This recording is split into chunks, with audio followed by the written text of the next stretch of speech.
कैसे roasted soup बनाते हैं देखिए। अभी गैस को ऑन कर लेते हैं।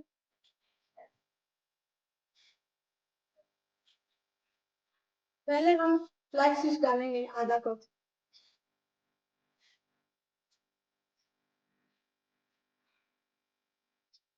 ये आपको धीमी आंच पे ही भूनना है इसको।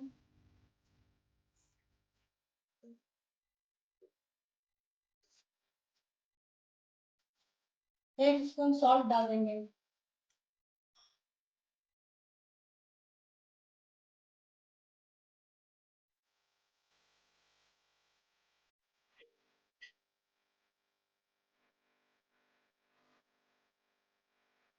अभी इसमें सौंफ डालना है, बड़ा कप। मैंने फ्लैक्स सीड से डबल लिया है सौंफ को। यदि आपको फ्लैक्स सीड ज्यादा पसंद है तो आप ज्यादा डाल सकते हैं।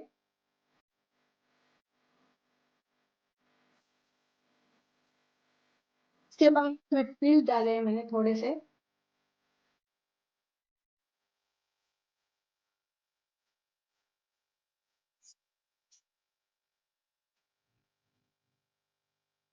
को धीमी आंच पे 5 मिनट से 7 मिनट तक भूनना है। 5 मिनट हो गए हैं और इसका कलर, सौंफ का कलर भी चेंज हो गया है।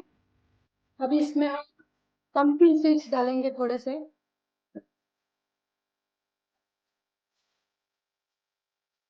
खाना खाने के बाद खा सकते हैं और बहुत ही टेस्टी होता है। धन्यवाद।